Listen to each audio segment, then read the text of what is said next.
a foible of mine, right? It's something that I need to work on. And I think it's always good. That's right, we're going to get all mental health here. But it's always fine to have these problems. Time in the board, hey-ho here. Thank you very much for joining me as always. And that's right, the reactionary wrestling series continues. That's not a thing, I just made it up. And actually, this was suggested by a viewer. So that's always cool, because they were like, Simon, do you remember that video you did when you talked about moving from a singlet into your shorts and your body dysmorphia? Well, how was your first match when you did that? And I was like, you know what? That was actually a whole thing, so I can sit down and talk about it. Now, in case you haven't seen that video, I'll try and remember to put a card there so you can go listen to my absolutely crazy talking ways. But, I mean, it is obvious as it sounds, right? I don't particularly like how I look, and that's too much, you see. That makes it sound like I go home at night and go, oh, I'm crying. It's nothing like that. It's just we're human beings, and we all go through peaks and troughs and ups and downs and good bits and bad bits. So when it came to professional wrestling, I was like, well, I'm going to be nervous anyway. I'm going to be green, and I'm probably going to be making a lot of mistakes. The last thing also went in my brain is to be like, oh my God, I'm half naked. Everyone's looking at my body. Now, it's completely my issue. Who else would care? But that's why I went from a singlet. But to give you the context of what we're about to watch, I was in a singlet, ready to come out. I won't name drop anybody because I don't think that's fair, although I bet I did on the other video anyway. And someone said to me, get that, because I'd bought some shorts, some biker shorts like Goldberg to wear. And somebody said, Simon, if you don't get into those shorts and wear them, I'm going to beat you up. They said it in jest. It was actually a very confidence-building sentence that they gave me. But the other reason is kind of interesting is because this was my first match after I destroyed my shoulder. And it had been about 8 months or something like that. Hang on, we can figure it out. It was 8 months, right, of rehabbing my shoulder. So I had to get back in shape. And look, I've never watched this. I'm probably terrible. Probably because I was nervous and still green. I mean, it's only my 6th ever match this was. But I thought, hey, we can go through it. And I can also talk you through the little things that are going on in my head. So I have it loaded up here, and I should push that, and it should go. There's Prince Amin. There's Adam Foster, also known as Shreddy. Not the best person to decide to have a match with is Shreddy. If you don't know, check Shreddy out on the UK indie scene. I mean, the dude is just a genetic marvel. It's ridiculous. He's about to enter the British, I can't remember how bodybuilding works now, but he's about to enter a really big competition. The dude's absolutely smashing it. I don't know what Prince Amin is doing these days. I should get in touch with him. He's a super duper nice guy. But obviously, it's for Defiant Wrestling. We're up in Newcastle. You get my first match back after 8 months. Hence why they put me in a 6-man tag. So they're like, well, it tied into a story we were doing as well. I was the co-general GM alongside these 3 fellas. And of course, when you become the general manager, you have to feud with the anti-fun police. I love those 3. The anti-fun police were absolutely awesome, and you can see them. You can see them there. We've got Drake, we've got Santos, we've got No Fun Done. I mean, it's just the greatest name ever. And yeah, I mean, these are the first time I've worn those shorts. No idea why I went for the brick motif. Sometimes I look at it and I'm like, why did I do this? I just did. It was one of those things that I came up with that I thought was a good idea. Still got Y on the ass, and as ever, out of context, people would look at me and go, why do you have Y ? Written on your ass? And I'm like, why not? Do whatever I want. It's professional wrestling, which is actually true. Now, if I am correct, we'll go through the whole thing. It's only like 10 minutes long, so it's not like it's massive. I do believe that the first move I did, basically, you know I love goofy wrestling, right? And I thought, you know what? I want to get in there and I want to do something goofy. And I completely screwed it up. I do remember that, but we'll talk about it when we get there. So just to give you some of the funny lolos, ha-ha, Miller, you've got serious problems, which is true. Do you know what I'm saying to Shreddy there? When are you going to take your top off, Shreddy? When should I take my top off? That's how nervous I was. I felt like I needed validation in order to do it. And it is very strange. And I'm sure that at least one person watching this will understand what I'm talking about. The first time you do this and you whip your top off, you feel incredibly exposed. It almost feels wrong. I don't mean in an illegal sense, like you're doing something bad. I look at my negative body language. It's like hide, hide, hide. But it does. It feels like something that you're not used to. So your body kind of going into freak out more. It's like fight or flight almost. And I mean, I wasn't really paying much attention to the match, to be honest. Mentally, because obviously the whole story was that, you know, Shreddy and Prince Amin are falling out with each other, I suppose, is the best way to put it. And there I was trying to keep them all together.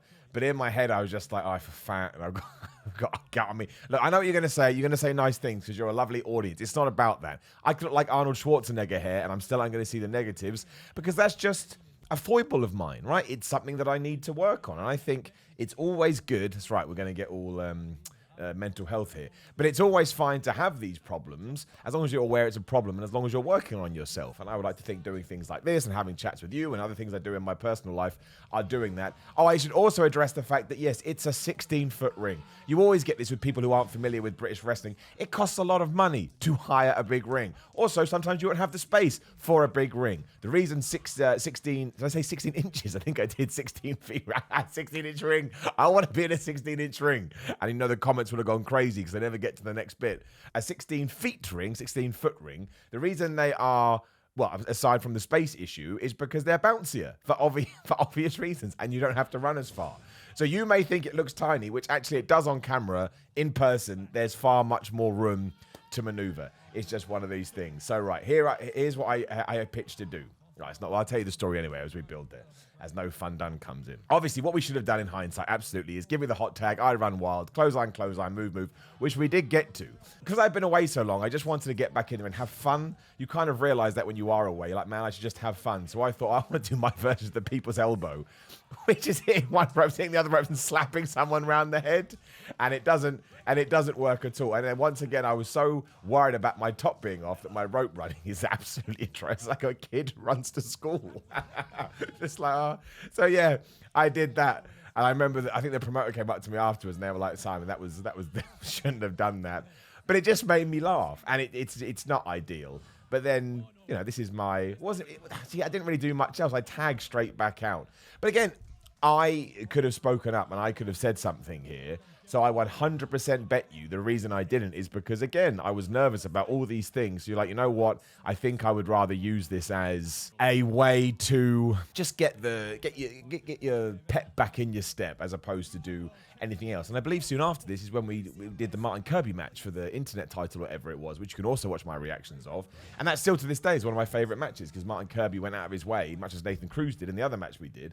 Martin Kirby went out of his way to make me look far better than I was, as everybody did in this match too. I don't want to take anything away from this either. Be it the dudes on my team or the anti-fun police, everybody was very respectful of where I was. I love Prince of Me. Everyone was very respectful of where I was. And I'm like, okay, well, I don't want to say they worked around me, but they ensured to hide my weaknesses and play to my strengths. So they did work around me. And there's Santos too, who is just, I mean, this really is just going way too far into it, but just the nicest man ever.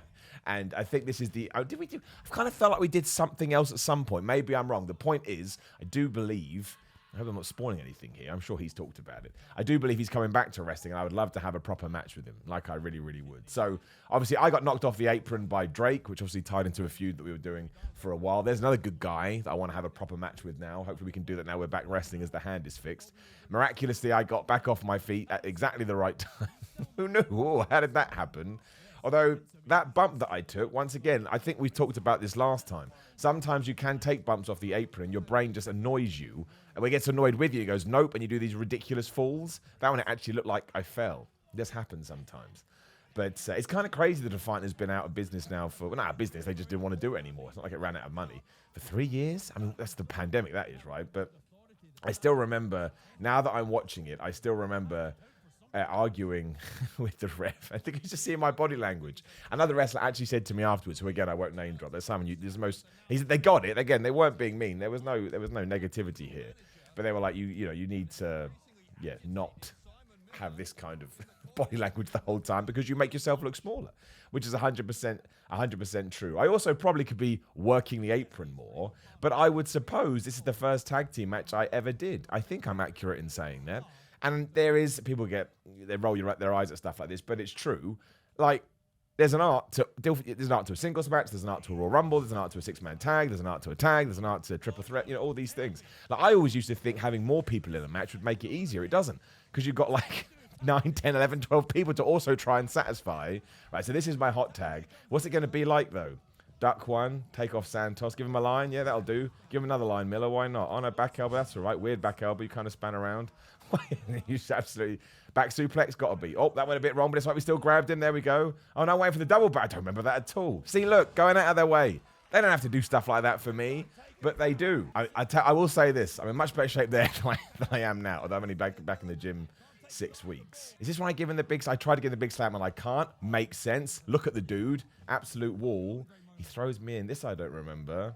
To give me the 619. He is going to give me the 619. That's probably the first 619 I've ever taken. Stumbling all over the place. I don't remember taking this. Man, oh my, I was terrified with my shoulder. Please don't break. Please don't break. Oh, man, and I got... Wow, so I was actually beaten there in my comeback match. What a disaster of a wrestler. I love it. And then Shreddy comes in, saves the day, and bills some people. What's he going to do? I'm intrigued. What's he going to do? He's going to go in, and he's going to get the big slam, is he? Because I remember I get the win. There you go. Oh, the big back body drop. Nice. Nice. Very, very good. Look at me. Like I'm some weird... Like I'm watching horse racing or something. Oh, yes. Very, very good. Is he about to get murked by... Yeah, he must do. This is how these matches work, yeah. And then what do I do? Because I'm just selling on to Shreddy there. What am I going to do? I think I break... Oh, no, I just give him a double line. Way too low. My arm was like down under their chest. But again, it's these small things that you can only pick up on. What am I going to give Drake then? That's right, Simon. You tell him to come to you. So that's the old finishing move, which is the ups and downs. Done saved him. Pops me one. This is like the word. Imagine this was wrestling commentary. You never watch it. And then Drake, I don't even see what happens there. And then I'm ready. What do I do then? Do I go straight into the finish? And that's not the way to do it. That's what it was meant to look like, though. I stopped doing it because it didn't work on some people. I was dropping them on their heads. Well, they gave me the win, which was nice. I mean, I didn't do anything. I did a whole lot of nothing. But again, I would imagine that I was actually probably quite happy with that, all things considered. And that was a very real hug, too. Again, Prince Amina was very, very kind to me during that time, as they all had. And I think this was just me. I mean, look, that ain't going to win any awards. Not even I want to watch that again. And I'm in it for my performance, not for anybody else. But yeah, I remembered it. Somebody mentioned there was a really good point. They were like, do you remember when you made the change and how you felt? And I do remember how I felt. And I think it's important to talk about these things because it doesn't matter who you are. It doesn't matter what you do. We all have these hang-ups. And that's just the truth of the matter. We have these hang-ups and you just have to accept them and you have to deal with them. Doesn't make you a good person, doesn't make you a bad person. Who the hell is ever going to be able to go through life and, everything just be super duper happy fun times? It's just not realistic, right?